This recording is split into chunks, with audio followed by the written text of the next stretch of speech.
Hello दोस्तों, आपके अपने चैनल पीसीएस मैथमेटिक्स में आप सभी का स्वागत है।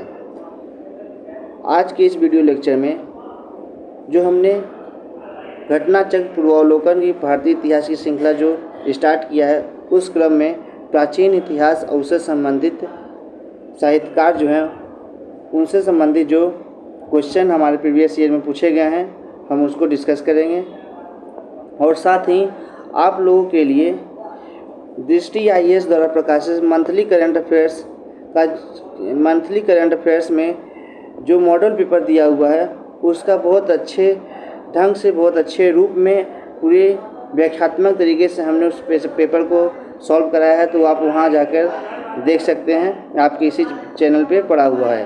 तो आइए हम चलिए देखते हैं कि जो हमारा साहित्य उसके रचनाकार से संबंधित जो क्वेश्चन आए हैं हमारे एग्जामों में वो क्या है। उस क्रम में हम आज देखते हैं। पहला क्वेश्चन, इतिहास के पिता की पदवी सही अर्थों में निम्न में से किससे संबंधित है। तो ऑप्शन हमारा दिया है हेरोडोटस, यूरिपिडीज, यूसीडाइडिस या सुकरात। तो जो हमारा सही आंसर है वो है हेरोडोटस, ऑप्शन नंबर ए। यूनानी लेखक हेरोडोटस जो कि 5वीं शताब्दी ईसा पूर्व में के हैं, लगभग इन्हें इतिहास के पिता के रूप में कहा जाता है। इन्होंने हिस्टोरिका नामक एक प्रसिद्ध पुस्तक की रचना की जिसमें 5वीं शताब्दी ईसा पूर्व के भारत और फारस के संबंधों का विस्तृत वर्णन किया हुआ है। ठीक है, नेक्स्ट क्वेश्चन आते हैं। हमारा नेक्स्ट क्वेश्चन है क्वेश्चन नंबर 2। सूची 1 और सूची 2 को मैच करना है। अष्टाध्यायी, महाभाष्य, निरुक्त और वार्तिक ये किससे से है। तो अष्टाध्यायी जो है ये पारणी से है, महाभाष्य जो है पतंजलि, और जो निरुक्त है वो जो है यास्क से है, और वार्तिक जो है कात्यायन से है। तो आइए हम अपना सही ऑप्शन देख लेते हैं कि कौन सा ऑप्शन सही होगा हमारा। तो हमारा उस क्रम में जो सही ऑप्शन है वो ऑप्शन नंबर ए हमारा सही आंसर हो जाएगा। अष्टाध्यायी, पारणी, महाभाष्य पतंजलि, निरुक्त यास्क और वार्तिक कात्यायन। नेक्स्ट क्वेश्चन की ओर बढ़ते हैं। हमारा नेक्स्ट क्वेश्चन है, मुद्रा राक्षस का लेखक निम्न में से कौन सा है। अश्वघोष, विशाखादत्त, कालिदास, भास। तो जो मुद्रा राक्षस के लेखक हैं वो हैं विशाखादत्त।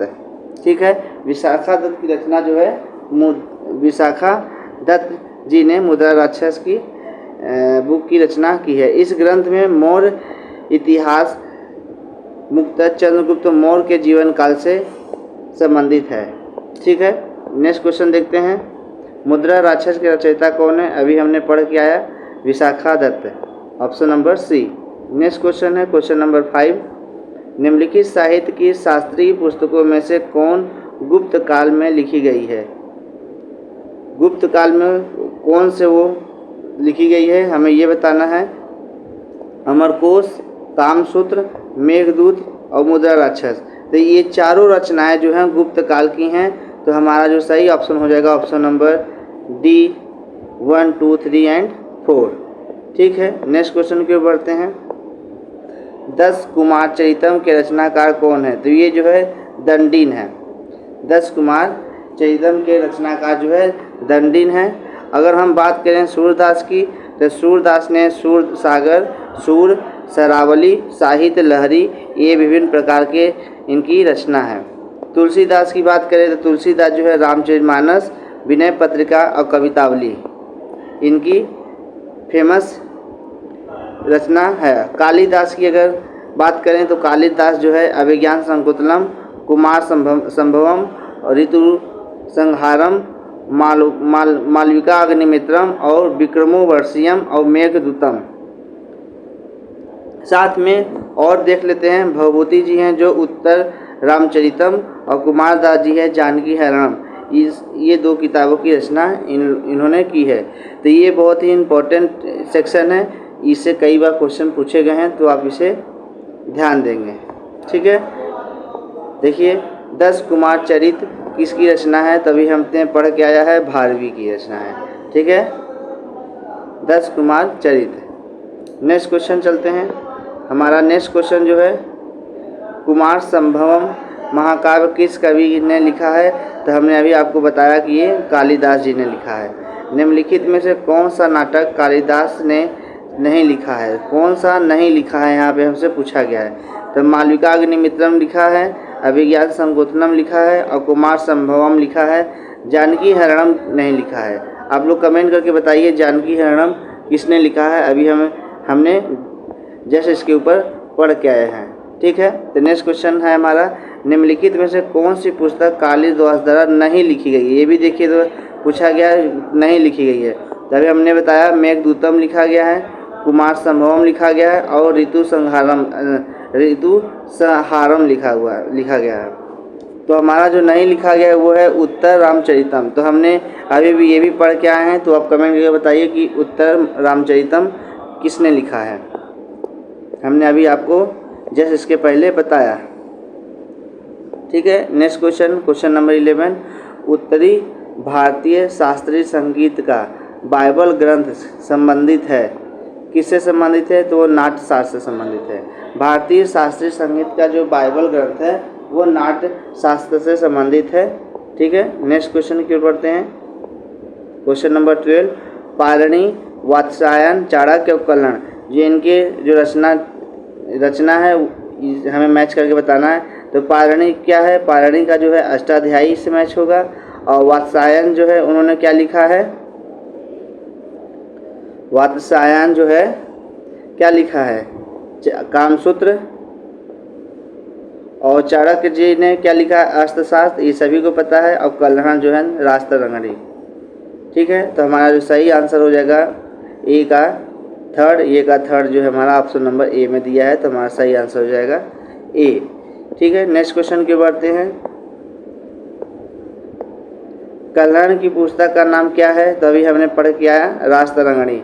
तो देखिए, पुस्तक से संबंधित हमारे एग्जाम में कई बार क्वेश्चन पूछे जाते हैं। कई बार क्या, हर साल एक या दो क्वेश्चन आते ही आते हैं। तो हमने इसके लिए एक प्राचीन काल से संबंधित एक अलग वीडियो बनाया है 10 मिनट का, जिसमें प्राचीन काल से संबंधित जितने भी रचनाकार हैं और उसके जो साहित्य है, हमने एक ही वीडियो में कंक्लूड करके इसी चैनल पे अपलोड कर रखा है। तो आप लोग चाहें तो वीडियो को देख सकते हैं। हम उस वीडियो का डिस्क्रिप्शन में लिंक डाल देंगे। ठीक है, आइए नेक्स्ट पे चलते हैं। और इस वीडियो को अपने दोस्तों के साथ शेयर कर दें एक बार। और चैनल पे नए हैं तो चैनल को सब्सक्राइब कर लें। कल्हण द्वारा रचित राष्ट्ररंगणी निम्नलिखित में से किससे संबंधित है? तो ये जो है कश्मीर के इतिहास से संबंधित है। ठीक है, नेक्स्ट क्वेश्चन के बढ़ते हैं। अष्टाध्यायी किसके द्वारा लिखी गई है? तो हमने अभी पढ़ के आए हैं ऊपर, पारणी। देखिए, अष्टाध्यायी जो है कितनी बार क्वेश्चन पूछा गया है। ठीक है, तो आप ये सब क्वेश्चन जो है परमानेंट के लिए अपने माइंड में फिट कर ले, याद कर ले, क्योंकि ये सब क्वेश्चन फिर घूम फिर के आपके एग्जाम में देखने को मिलेगा। कल्हण की राष्ट्ररंगणी की किस तरह की इतिहास की पुस्तक गैडवाहो लिखी थी? ये जो है वाकपति द्वारा लिखी गई थी। ठीक है, कल्हण की जो राष्ट्ररंगणी की तरह एक इतिहास की पुस्तक है गैडवाहो, ये जो है वाकपति ने लिखी थी। यह जो है 8वीं शताब्दी ईसा पूर्व में प्राकृतिक भाषा में लिखी गई थी। यह एक ऐतिहासिक काव्य है जिसमें कन्नौज के शासक यशोवर्मन के चरित्र का वर्णन किया गया है। नेक्स्ट क्वेश्चन की ओर बढ़ते हैं। हमारा जो नेक्स्ट क्वेश्चन है क्वेश्चन नंबर 17, सूची 1 और सूची 2 को मैच करना है, यानी कि वही लेखक और रचनाकार से हमें मैच करना है। ठीक है, तो आइए देखते हैं। भारवी जो है किराता अर्जुनियम है, हर्ष जो है नागानंद लिखा है। ठीक है, तो हमारा ये फर्स्ट का दूसरा होगा, बी का फोर्थ होगा। अब जो हमारा कालिदास जी है, तो कालिदास जी का जो हमने अभी पढ़ के आया है वो क्या है? मालविकाग्निमित्रम और राजशेखर का जो है कर्पूर मंजरी। तो इस प्रकार जो हमारा सही आंसर हो जाएगा ए का जो है 2। तो ए का 2 और हर्ष बी का क्या हो जाएगा 4, तो बी का 4, यानी कि हमारा सही ऑप्शन हो जाएगा डी। नेक्स्ट क्वेश्चन की ओर बढ़ते हैं कि राधार्जुनियम पुस्तक किसके द्वारा लिखी गई है। तो अभी हमने क्या पढ़ के आया, भारवी द्वारा। ठीक है, ऑप्शन नंबर डी हमारा सही आंसर हो जाएगा। नेक्स्ट क्वेश्चन है संस्कृत की निम्नलिखित में से कौन सी रचनाओं ने महाभारत से अपना कथा सूत्र लिया है, नीचे दिए कूट की सही उत्तर का चयन कीजिए। तो ये जो है नैषधीय चरित, किरातार्जुनीयम और शिशुपाल वध, ये जो है महाभारत के कथा सूत्र से लिया गया है। तो हमारा जो सही आंसर हो जाएगा 1, 2 एंड 3। तो हमारा ऑप्शन दिया है डी में, तो हमारा सही आंसर हो जाएगा डी। नेक्स्ट क्वेश्चन, सूची 1 और सूची 2 को हम मिलाना है। विशाखादत्त, वराहमिहिर, चरक और ब्रह्मगुप्त। ठीक है, तो विशाखादत्त की जो रचना है वो क्या है, खगोल विज्ञान से संबंधित है। और वराहमिहिर जो है, विशाखादत्त जो है नाटक से संबंधित है, और वराहमिहिर जो है वो खगोल विज्ञान से संबंधित है।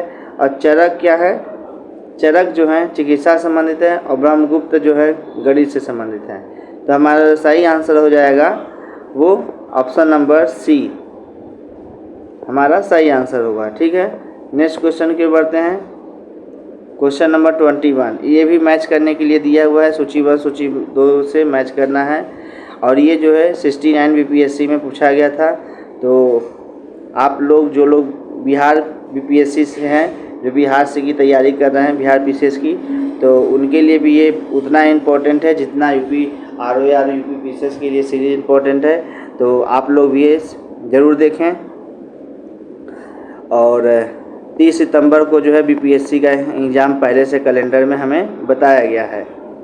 ठीक है, चरक, चरक जो है किससे संबंधित है, चिकित्सा से। और ब्रह्मगुप्त हमने अभी कहाँ बताया, ब्रह्मगुप्त जो है गणित से संबंधित है। और वराहमिहिर जो हमने क्या बताया अभी, वराहमिहिर जो है ज्योतिष से। और विशाखादत्त जो है नाटककार से। ठीक है, तो इस प्रकार जो हमारा सही आंसर देखने को मिल रहा है वो ऑप्शन नंबर ए दे। ठीक है, नेक्स्ट क्वेश्चन की ओर बढ़ते हैं। चरक संहिता नामक पुस्तक किस विषय पे है। तो अभी हम दो क्वेश्चन सेम टू सेम पढ़ के आए हैं, वो है चिकित्सा से संबंधित है। ये देखिए, चरक संहिता से एक क्वेश्चन पूछा गया था यूपी पीसीएस 23 में। ठीक है, चरक संहिता कितने अध्यायों खंडों में विभाजित है। हालांकि ये जनरली ऐसा क्वेश्चन पूछा नहीं जाता है, लेकिन ये इस बार ये पूछा गया था। तो जो हमारा सही आंसर होगा वो बी, 120 अध्याय वो 8 खंड में चरक संहिता विभाजित है। तो ये एक टफ क्वेश्चन के रूप में माना गया था, क्योंकि ये ऐसा फैक्ट शायद ही कोई पढ़ा होगा तो उसने सही किया होगा, वरना ज़्यादातर लोगों ने क्वेश्चन को स्किप कर दिया था। निम्न में से कौन सी वराहमिहिर की रचना नहीं है। देखिए, आप एग्जाम में जाएं तो इस बात का प्रैक्टिस ज़रूर कर लें कि क्वेश्चन में जो क्या पूछा है नहीं है या है। तो इससे संबंधित क्वेश्चन हमारे एग्जाम में कई बार पूछे जाते हैं कि कौन रचना नहीं है, हम लोग लगा के चले जाते हैं कि रचना ये है, तो क्वेश्चन हमारे गलत होता रहते हैं। तो अब इस बात का विशेष ध्यान देंगे। तो वराहमिहिर की रचना नहीं है, तो पंच सिद्धांतिका जो है वराहमिहिर की ही रचना है। और बृहद जातक भी इन्हीं की रचना है। और बृहद संहिता भी इनकी रचना है। जो अमरकोश है इनकी रचना नहीं है। अमरकोश रचना जो है अमर सिंह के द्वारा की गई है, अमर सिंह के द्वारा। ठीक है, नेक्स्ट क्वेश्चन है वराहमिहिर की पंच सिद्धांतिका आधारित है तो पर्शियन ज्योतिर्विद्या पर या यूनानी ज्योतिर्विद्या पे या ईरानी ज्योतिर्विद्या पे या मेसोपोटामियन ज्योतिर्विद्या पे। तो जो हमारा सही आंसर है वो है ऑप्शन नंबर बी, यूनानी ज्योतिर्विद्या पर। वराहमिहिर की जो पंच सिद्धांतिका है वो यूनानी ज्योतिर्विद्या पर आधारित है। ठीक है, हमारा जो अगला नेक्स्ट क्वेश्चन होगा, राजनीति की प्रारंभिक पुस्तक नीति सार किसके द्वारा लिखी गई थी। तो ये जो है कामंदक के द्वारा लिखी गई थी। ये भी देखिए बीपीएससी 23 में पूछा गया क्वेश्चन है। तो आप ये मान के चलिए कि पुस्तक से संबंधित जो क्वेश्चन है हमारे एग्जाम में 1 या 2 क्वेश्चन देखने को मिल ही जाता है। तो इस बार तो बीपीएससी में भी 2 क्वेश्चन पूछा गया था, यूपी पीसीएस में भी 2 क्वेश्चन पूछा गया था। तो आप लोग पुस्तक और साहित्य रचनाकार से जितने भी हैं ये आप सभी को इम्पोर्टेंट पढ़ के ही जाना है, चाहे वो प्राचीन काल के हों, चाहे मध्यकाल हो, चाहे आधुनिक काल, क्योंकि तीनों काल के जो रचनाकार, लेखक और साहित्यकार और उनके पुस्तक हैं, इन तीनों से कुल मिला के 2 से 3 क्वेश्चन हमारे एग्जाम में क्वेश्चन देखने को मिल ही जाएगा। चलिए आइए हम चलते हैं। तो जो प्रारंभिक पुस्तक नीतिसार जो है, नीतिसार के जो लेखक हैं वो कामंदक हैं। राजनीतिक विषयों पर आधारित पुस्तक अर्थशास्त्र के लेखक कौटिल्य या फिर उन्हें चाणक्य भी कहते हैं थे। ठीक है, यह पुस्तक जो है 15 अधिकरण और 180 प्रकरण में विभाजित है। तो देखिए जो चरक संहिता के बारे में भी हमने पढ़ा कि कितने खंड और कितने अध्याय में बटा हुआ है, तो उसी के अनुरूप ये भी क्वेश्चन देखिए दिया हुआ है। तो आप इसको ध्यान में रखिएगा कि यह पुस्तक जो है 15 अधिकरण और 180 प्रकरण में विभाजित है। कनिष्क के राज दरबार में आयुर्वेद के प्रख्यात विद्वान चरक निवास करते थे। ये कनिष्क के राजवैद्य थे। इन्होंने चरक संहिता की रचना की। यह औषधि शास्त्र विषय के ऊपर लिखी प्राचीन रचना है। तो हमारे भारत में एक अलग ही साहित्य और औषधि और चिकित्सा हर क्षेत्र में भारत आगे रहा है। ठीक है, नेक्स्ट क्वेश्चन देखते हैं 27 नंबर। कौन सुमेलित नहीं है पूछा है। तो कालिदास, रघुवंश ये सही है। भास, स्वप्नवासवदत्तम ये भी हमारा सही है। सुबंधु, कादम्बरी ये हमारा सही नहीं है, क्योंकि कादम्बरी की रचना जो है बाणभट्ट ने किया है, बाणभट्ट ने। और हर्ष रत्नावली ये हमारा सही है। शेष तीनों हमारा सही है। ठीक है, नेक्स्ट क्वेश्चन की ओर बढ़ते हैं। मिलिंद पन्हो किससे संबंधित है। संस्कृत नाटक से, जैन वृत्तांत से, पाली ग्रंथ से या फारसी महाकाव्य से। तो जो मिलिंद पन्हो जो है वो पाली ग्रंथ से संबंधित है, पाली ग्रंथ से। पाली ग्रंथ मिलिंद पन्हो में बौद्ध भिक्षु नागसेन तथा हिंद यवन शासक मिनांडर के संवाद की चर्चा की गई है। ठीक है, नेक्स्ट क्वेश्चन की ओर आते हैं। Question number 29। बौद्ध ग्रंथ मिलिंद पन्हो किस हिंद यवन शासक पर प्रकाश डालता है। तो अभी हमने पढ़ा मिनांडर पर। मिलिंद पन्हो राजा मिलिंद तथा एक बौद्ध भिक्षु के मध्य संवाद रूप है। यह भिक्षु थे, वो कौन थे, नागसेन थे। अभी हमने जस्ट इसके ऊपर क्वेश्चन पढ़ के आए हुए हैं। तो ये सब क्वेश्चन देखिए कई बार हर एग्जाम में रिपीट होता है। मिलिंद पन्हो राजा मिलिंद तथा एक बौद्ध भिक्षु के मध्य संवाद रूप है, यह भिक्षु थे। तो ये जो है नागसेन थे। तो ये क्वेश्चन देखिए घूम फिर कर फिर हमारे एग्जाम यूपी पीसीएस 23 में पूछा गया क्वेश्चन है। सोचिए इससे पहले 3 बार सेम टू सेम क्वेश्चन पूछा जा चुका है। तो जो बच्चा ये पूर्वावलोकन को 2 बार 3 बार या 1 बार भी अगर पढ़ के गया होगा तो ये सब क्वेश्चन उसके सामने जब आए होंगे तो वो तुरंत आंसर कर दिया होगा। तो इसीलिए कहा जाता है कि आप घटनाचक्र का जो पूर्वावलोकन सीरीज है वो आप लोग ज़रूर पढ़ के जाएं। अगर पढ़ नहीं है तो वीडियो ज़रूर देखें और 1-2 बार ज़रूर ये वीडियो देख के ज़रूर जाएं। अगर आप लोगों ने पुस्तक खरीद लिया है तो अपने पुस्तक से पढ़ें, और नहीं तो ये वीडियो के माध्यम से भी आप इसको पढ़ सकते हैं।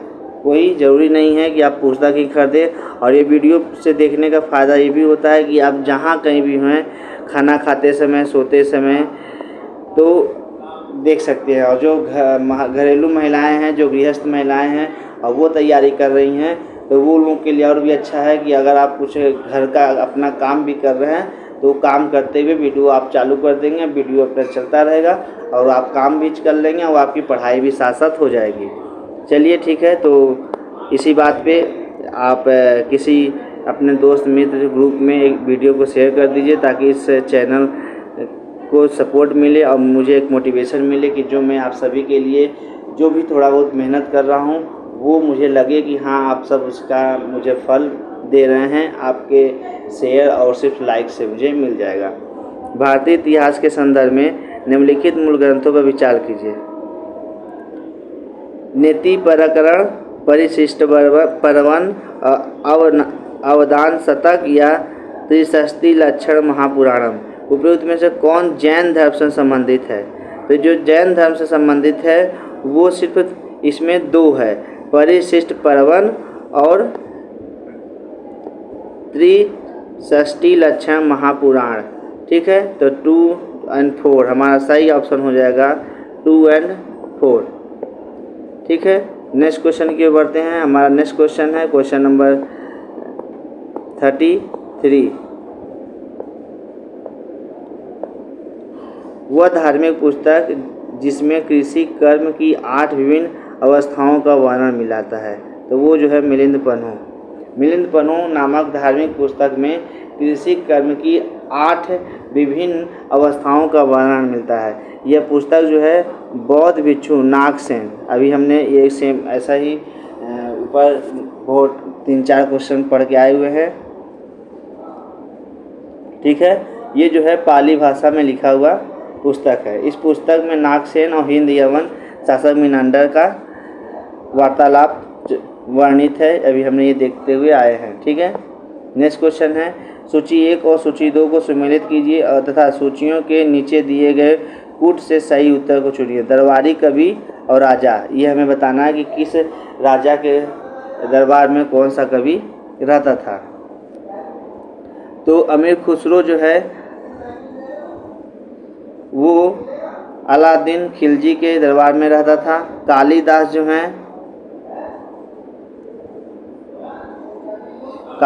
जो है चंद्रगुप्त द्वितीय के काल में, और हरिसेन जो है समुद्रगुप्त और बाणभट्ट जो है हर्षवर्धन। ठीक है, तो हमारा जो सही आंसर हो जाएगा ऑप्शन नंबर बी। ठीक है, देख लीजिए, अमीर खुसरो, अलाउद्दीन खिलजी, कालिदास, चंद्रगुप्त द्वितीय और हरिसेन, समुद्रगुप्त और बाणभट्ट हर्षवर्धन। नेक्स्ट क्वेश्चन है 35। राजतरंगिणी के लेखक कल्हड़ के समय के राजा कौन थे? तो वो जय सिंह थे। ठीक है, तो आइए नेक्स्ट क्वेश्चन की ओर बढ़ते हैं हम। हमारा जो नेक्स्ट क्वेश्चन है क्वेश्चन नंबर 36। कल्हड़ कृति राजतरंगिणी में कुल कितने तरंग हैं? तो वो जो है कुल 8 तरंग है। कल्हड़ की राजतरंगिणी को किसने आगे बढ़ाया? तो ये जो है जोनराज एवं श्रीवर जी ने आगे बढ़ाया था। कश्मीर के हिंदू राज्य का इतिहास हमें कल्हड़ की राजतरंगिणी से ही ज्ञात होता है। इस ग्रंथ की रचना जो है कल्हड़ ने राजा जय सिंह 1128 से 1149 इसका शासनकाल था, जय सिंह का के शासनकाल में की थी।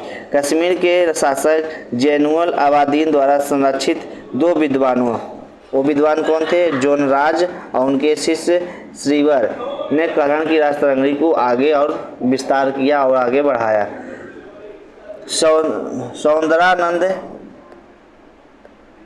सौंदरानंद किसकी रचना है?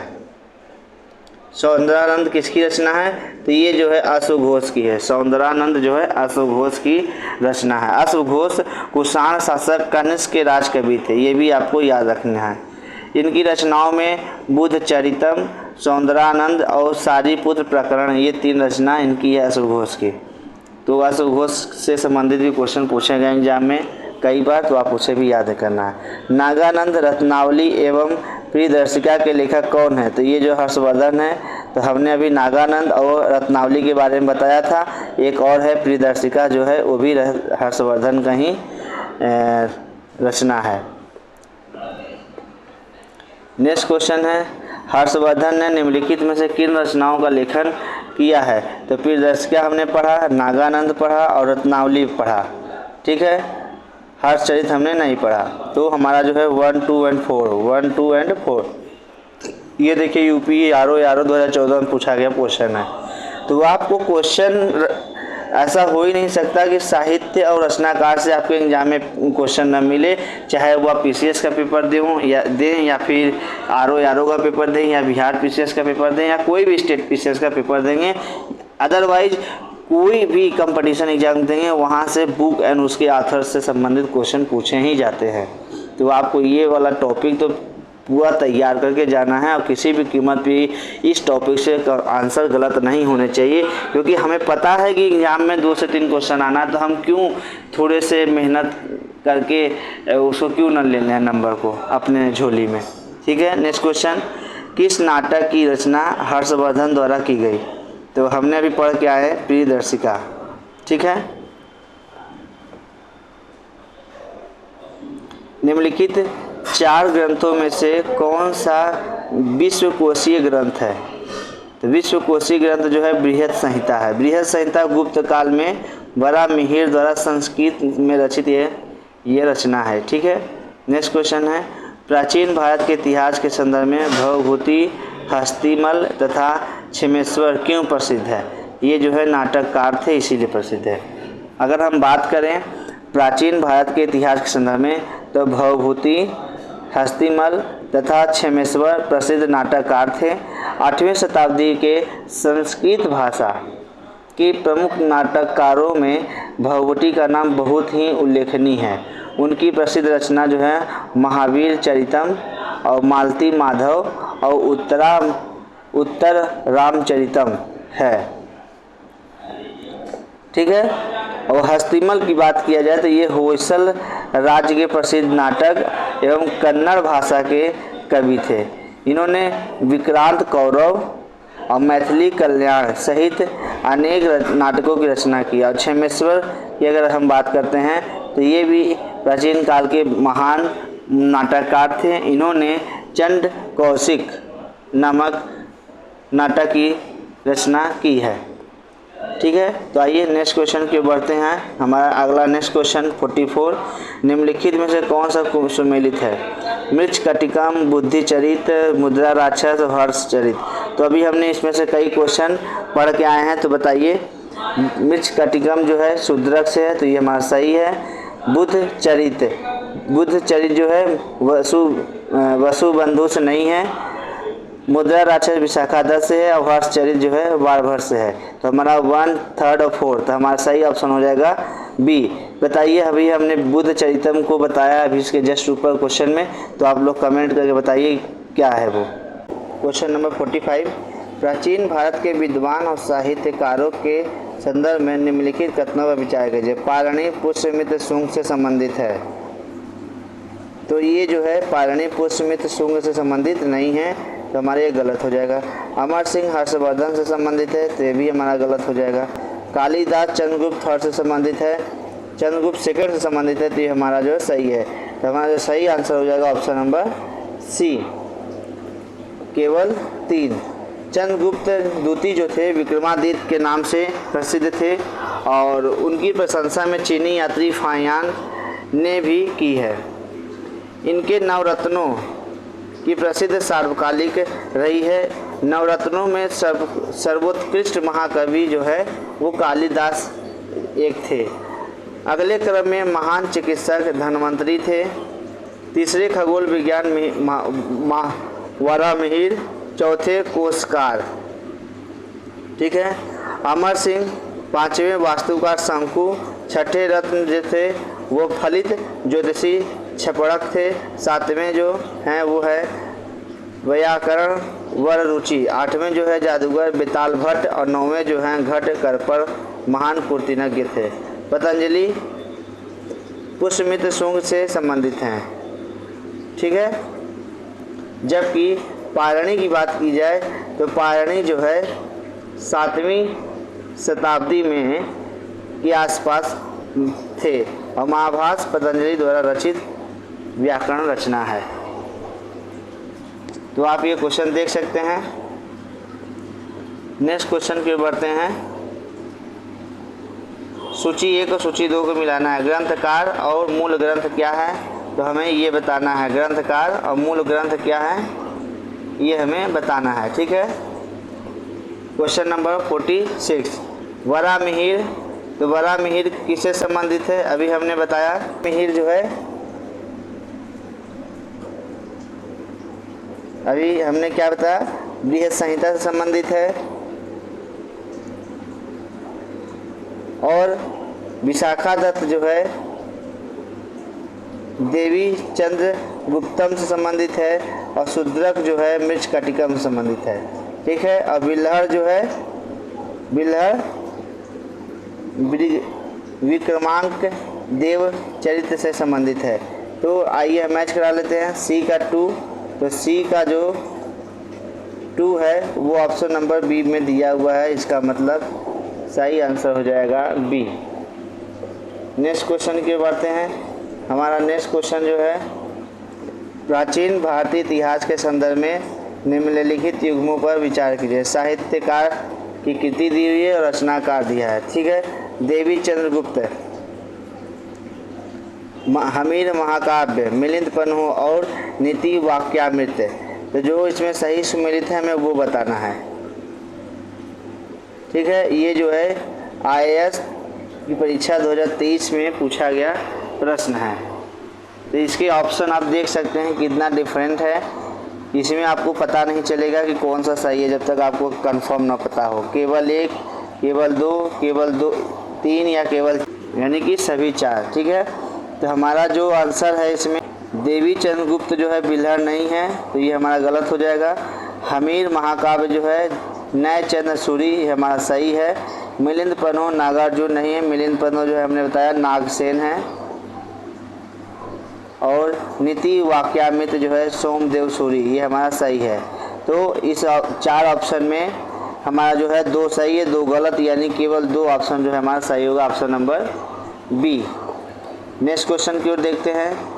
चलिए देख लेते हैं इसका डिटेल। देवी चंद्रगुप्त जो है विशाखा दत्त की कृति है, और हमीर महाकाव्य अभी हमने देखा है नय चंद्र सूरी, और मिलिंद पन्हु नागसेन हमने बताया, और ये तो अभी आपने देखा है।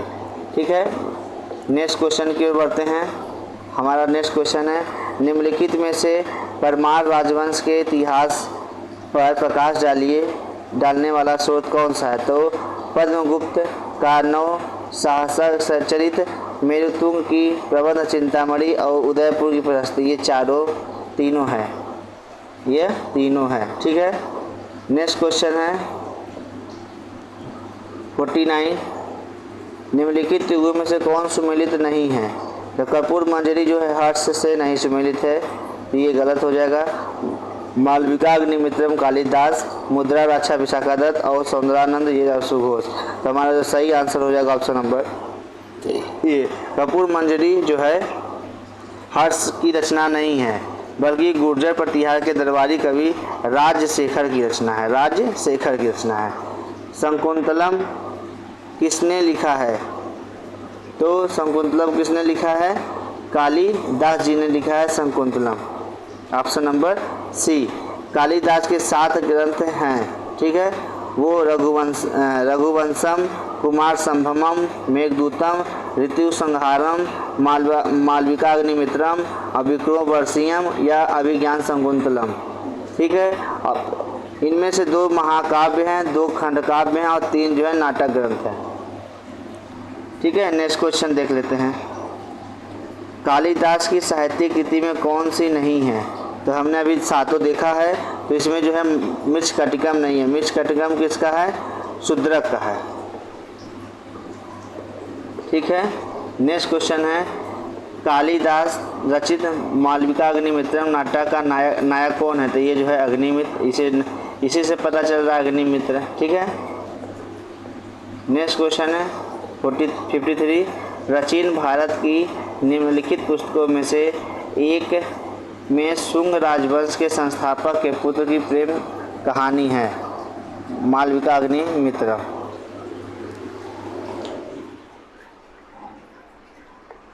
ठीक है, नेक्स्ट जो है स्वप्नवासवदता के लेखक कौन है, भास। अभी हम ऊपर पढ़ के आए हैं। भास के नाम से 13 नाटक बने हैं, जिन्हें टी गणपति शास्त्री ने त्रिवेदम यानी कि तिरुवनंतपुरम से प्रकाशित कराया था। और स्वप्नवासवदता और चारुदत्त महाकवि भास की प्रमुख रचना है। गीत गोविंद काव्य की रचना कौन है। तो ये जो है जयदेव है।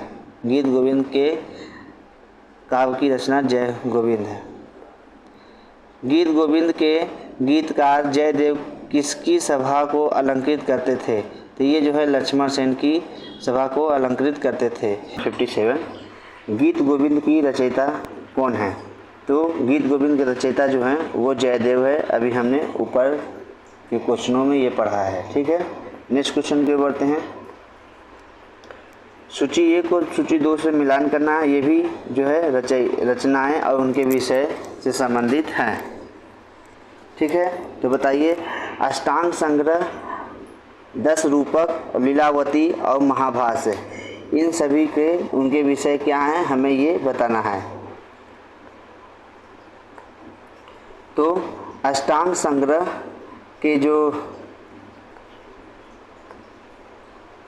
अष्टांग संग्रह में जो विषय दिए गए हैं वो व्याकरण संबंधित विषय हैं। ठीक है, 10 रूपक जो हैं वो किससे संबंधित है? वो नाट्य कला से संबंधित है। और लीलावती जो है वो गणित से संबंधित है। और महाभाष्य जो है आयुर्विज्ञान से संबंधित है। ये हमने अभी ऊपर पढ़ा हुआ है। ठीक है, तो नेक्स्ट चलते हैं। हमारा नेक्स्ट है 59 क्वेश्चन। तुम्हारा अधिकार कर्म पर है, फल की प्राप्ति पर नहीं, यह निम्न में से किस ग्रंथ में बताया गया है? तो ये जो है श्रीमद् भगवत गीता में बताया गया है कि हमारा अधिकार सिर्फ कर्म पे है, ना कि उसकी फल की प्राप्ति पे। तो हमें सिर्फ अपने कर्म को देखना होगा। श्री कृष्ण ने ये कहा है कि तुम्हारा अधिकार जो है सिर्फ कर्म पे है, फल की प्राप्ति पर तुम्हारा अधिकार नहीं है। ठीक है, तो ये देखिए गीता का यहाँ पे श्लोक दिया हुआ है, कर्मणेवाधिकारस्ते मा फलेषु कदाचन। ठीक है, नेक्स्ट चलते हैं। अगला क्वेश्चन है, उस स्रोत का नाम बताइए जो प्राचीन भारत के व्यापारिक मार्गों के बारे में मौन है। तो व्यापारिक मार्गों के बारे में मौन है वो प्राचीन स्रोत क्या है? संगम साहित्य, मिलिंद पन्हो। हमारा सही आंसर जो है संगम साहित्य है। ठीक है, संगम साहित्य जो है मुख्यतः सांस्कृतिक और सामाजिक विषयों पर संबंधित दक्षिण भारत की प्राचीन साहित्यिक रचनाएं हैं जो भारत के व्यापारिक मार्गों के संबंध में मौन है। ध्यानतव्य है कि मिलिंद पन्हो और जातक कथाओं में तत्कालीन व्यापारिक मार्गों के विशद वर्णन प्राप्त होता है।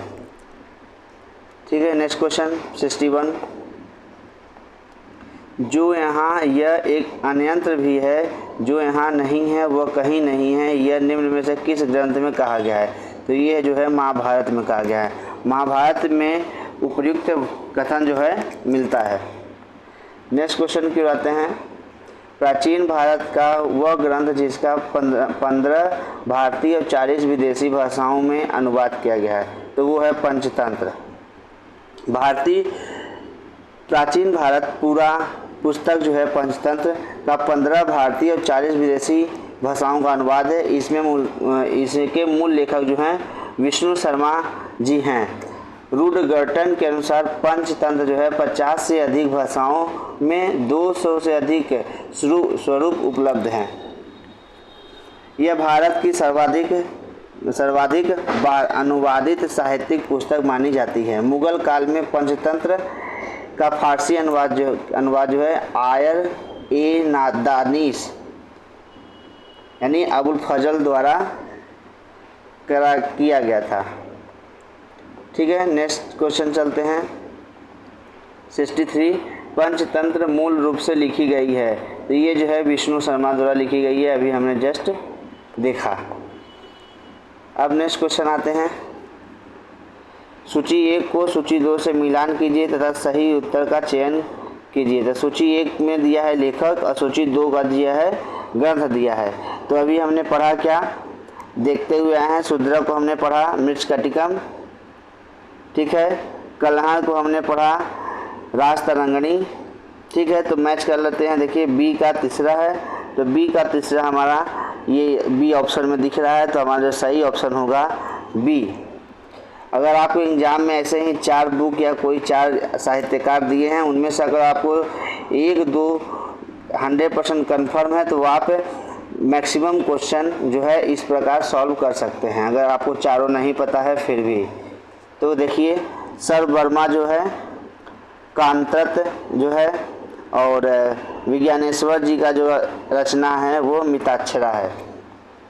ठीक है, नेक्स्ट क्वेश्चन की ओर बढ़ते हैं। हमारा नेक्स्ट क्वेश्चन जो है 65, प्राचीन भारत के इतिहास के संदर्भ में निम्नलिखित कथनों में से कौन सा कथन सही है, हमें ये बताना है।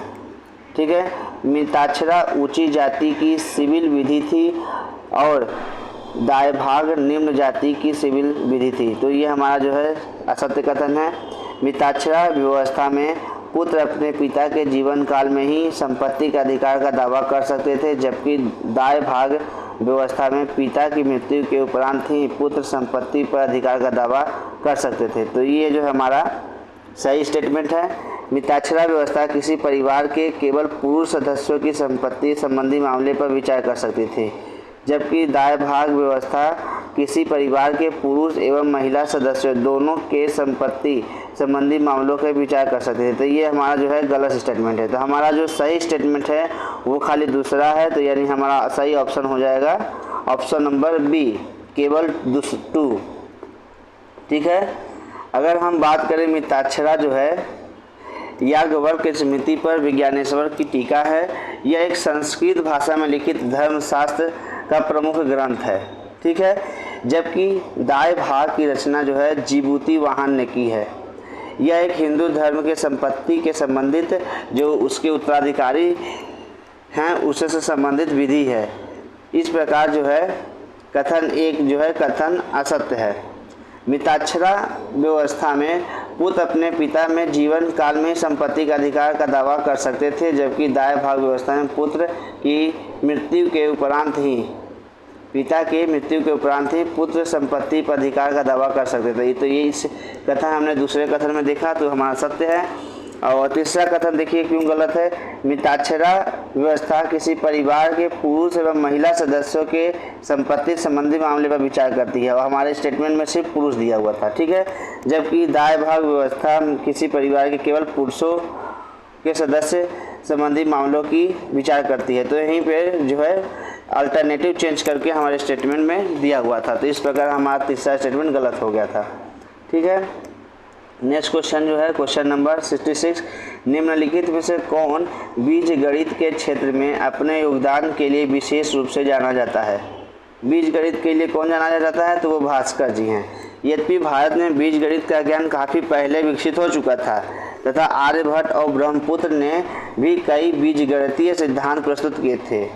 12वीं शताब्दी के गणितज्ञ भास्कर यानी भास्कर सेकंड या भास्कराचार्य कह सकते हैं ने बीज गणित के क्षेत्र में विशेष योगदान दिया। इनकी प्रसिद्ध पुस्तक जो सिद्धांत शिरोमणि है इसमें 4 भागों में मिलती है, जो लीलावती, बीजगणित, गणिताध्याय और गोलाध्याय, ये 4 भागों में इनके सिद्धांत शिरोमणि के पुस्तक हमें देखने को मिलते हैं। ठीक है, चलिए नेक्स्ट क्वेश्चन जो है लीलावती के लेखक कौन है, तो अभी हमने पढ़ा लीलावती का लेखक भास्कर द्वितीय था।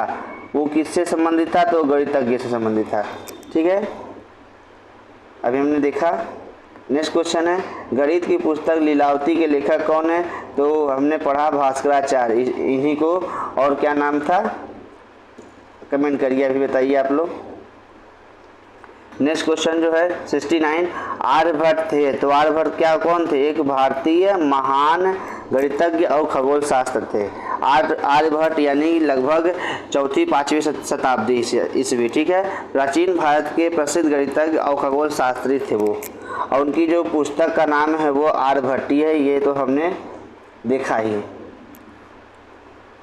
इन्होंने ही बताया था कि सूर्य स्थिर है और पृथ्वी घूमती है। ठीक है, अपने आर्यभट्टी में पुस्तक में बताया था। क्वेश्चन नंबर 70, निम्नलिखित में से किस भारतीय गणितज्ञ ने दशमलव स्थानिक मान की खोज की है। तो दशमलव स्थानिक मान की खोज किसने की है, तो इन्होंने आर्यभट्ट ने ही की है। आर्यभट्ट नामक प्रसिद्ध गणितज्ञ ने दशमलव स्थानिक मान की खोज की और आर्यभट्ट ने आर्यभट्टीय ग्रंथ की रचना की, जो हमने अभी देखा। मत्तविलास प्रहसन का लेखक कौन है, तो मत्तविलास प्रहसन के जो लेखक है महेंद्र वर्मन है। महेंद्र वर्मन जी जो है संस्कृत नाटक का एक मत्तविलास प्रहसन की रचना की, और इसके लेखक जो है पल्लव नरेश महेंद्र वर्मन प्रथम हैं। ठीक है। तत्कालीन सामाजिक और धार्मिक जीवन के बारे में यहाँ विवरण मिलता है। यह एक परिहास नाटक है जिसमें धार्मिक आडंबरों पर कटाक्ष की गई है। ठीक है, तो देखिए ऐसा नहीं है कि हमारे भारतीय समाज में हमेशा जो है धर्म को लेकर हमेशा जो है आडंबर और सिर्फ पाखंड ही रहा है, तो उसमें हर समय पे जहाँ जहाँ ज़रूरत पड़ी है तो हमारे लेखकों, हमारे साहित्यकारों ने वहाँ पे विरोध किया है पाखंड का। जहाँ धर्म की सही व्याख्या है वहाँ लोग वहाँ उसको सपोर्ट भी किए हैं। तो हम सभी को ये बात अच्छे से पता होना चाहिए कि हमें कहाँ धर्म के नाम पे हमें धार्मिक होना है और कहाँ धर्म के नाम पे पाखंड करने से बचना है। ठीक है, तो आप सब पढ़े लिखे बच्चे हैं तो आपको ये अच्छे से पता होना चाहिए कि हम धर्म का पालन करें, ना कि पाखंड का। ठीक है, नेक्स्ट क्वेश्चन, ललित विग्रह राज नाटक की रचना किसने की? तो ये जो है सोमदेव जी ने की थी। सोमदेव ने ललित विग्रह नाटक की रचना की थी। महानदी का पौराणिक नाम नीलोत्पला बताया गया है, ये किसमें बताया गया है? Option A Matsya Purana, B Markand Purana, तो ये दोनों नहीं है। नेक्स्ट चलते हैं, हमारा थर्ड और फोर्थ ऑप्शन क्या देख लेते हैं। हमारा थर्ड ऑप्शन जो है ब्रह्म पुराण, वायु पुराण। तो वायु पुराण में जो है बताया गया है इस प्रकार, हम ऑप्शन नंबर डी, महानदी पौराणिक काल से भारतीय उपमहाद्वीप के प्रमुख नदियों में से एक रही है। इस नदी को वायु पुराण में नीलोत्पला और महाभारत के भीष्म पर्व में चित्रोत्पला कहा गया है। इसके अन्य नाम जो है कनक नंदिनी एवं महाश्वेता भी मिलते हैं, कनक नंदिनी और महाश्वेता। ठीक है, तो आप लोग वीडियो को देखते चलिए और वीडियो को आप शेयर करते चलिए। मनुस्मृति मुख्यतः संबंधित है, तो मनुस्मृति जो है समाज व्यवस्था से संबंधित है, तो समाज की जो नियम कानून थे उससे संबंधित है मनुस्मृति। इसमें जो है 18 प्रमुख स्मृतियों में से एक को माना गया है मनुस्मृति को। इसकी रचना जो जिन्होंने किया है उनका वो जो है मनु ने किया है। मनुस्मृति प्राचीन समाज व्यवस्था में हिंदू विधि से संबंधित है और मनु को प्राचीन भारत के प्रथम एवं महान विधिवेता भी कहा जाता है। तो जैसे आज के समय हमारे देश का जो विधि का निर्माता जो कौन है, जो हमारा संविधान है उसका निर्माण करता है डॉक्टर भीमराव अंबेडकर जी हैं। तो उसी प्रकार वो प्राचीन काल में भारतीय समाज के जो हिंदू विधि से संबंधित जो विधिवेता थे वो मनु थे और उनकी जो पुस्तक थी वो मनुस्मृति थी। और ये मनुस्मृति जो है 18 प्रमुख स्मृतियों में से एक महत्वपूर्ण है। ठीक है, क्वेश्चन नंबर 75, प्राचीन काल के महान विधि निर्माता कौन है? तो वो है मनु। आपने देखा, निम्नलिखित में से किसे भारत का प्रथम विधि निर्माता माना जाता है? तो ये जो है मनु को माना जाता है। चलिए नेक्स्ट क्वेश्चन की ओर बढ़ते हैं। हमारा नेक्स्ट क्वेश्चन है, शून्य की खोज किसने की? तो हमारे भारतीयों ने ही शून्य की खोज की थी। ठीक है, नेक्स्ट क्वेश्चन है हमारा, निम्नलिखित में से कौन सा जोड़ा सही सुमेलित नहीं है? तो हमें कौन सा सही सुमेलित नहीं ये बताना है। लाइफ ऑफ हेनसांग हु ली ने की थी, तो हमारा ये सही है। द नेचुरल हिस्ट्री टॉलमी ने की थी, तो ये हमारा जो है सही नहीं है। हिस्टोरिकल फिलिपिकल जो है पाइपेस ब्रोगस ने की थी, तो ये हमारा सही है। द हिस्टरीज हेरोडोटस ने की है, तो ये भी हमारा सही है। ये जो है यूपी पीसीएस 2015 में जो री एग्जाम हुआ था उसमें पूछा गया था। तो द नेचुरल हिस्ट्री के जो लेखक हैं वो है प्लिनी। ठीक है, तो आइए देखते हैं। नेचुरल हिस्ट्री पुस्तक के लेखक जो हैं प्लिनी द एल्डर हैं, प्लिनी द एल्डर। ठीक है, तो हमारा जो सही सुमेलित नहीं था वो भी ऑप्शन सही होगा। निम्न में से सबसे प्राचीन वाद्य यंत्र है, तो वो है वीणा। सबसे प्राचीन जो है वाद्य यंत्र जो है वीणा। तो इस प्रकार ये हमारा बुक और उनसे साहित्य एवं साहित्यकार से संबंधित टोटल 80 क्वेश्चन को हमने देख लिया। और ये जो है घटनाचक्र पूर्वावलोकन के भारतीय इतिहास के पूरा प्राचीन इतिहास के सारे बुक और उससे संबंधित रचनाकार और साहित्यकार जो हैं, हमने सारे क्वेश्चन को देखा। तो आप इस वीडियो को अपने दोस्तों के साथ शेयर कर दीजिए और इसी प्रकार इस प्राचीन इतिहास के संबंधित ये हमारे लास्ट सेकंड वीडियो है। इसी बाद एक वीडियो और आएगा, जिसके बाद हमारा प्राचीन इतिहास जो है ख़त्म हो जाएगा। फिर हम मध्यकाल की ओर चलेंगे और अपने उसी उत्साह और जोश के साथ आप सभी को इस ऐसे ही वीडियो लेक्चर के माध्यम से पूर्वावलोकन के सारे क्वेश्चन को आप सभी के समक्ष प्रस्तुत करेंगे। तो ठीक है, अपने दोस्तों के साथ सारे ये वीडियो शेयर कर दीजिए और आप चैनल पर नए हैं तो चैनल को सब्सक्राइब ज़रूर कर दें। ठीक है, धन्यवाद, थैंक यू सो मच।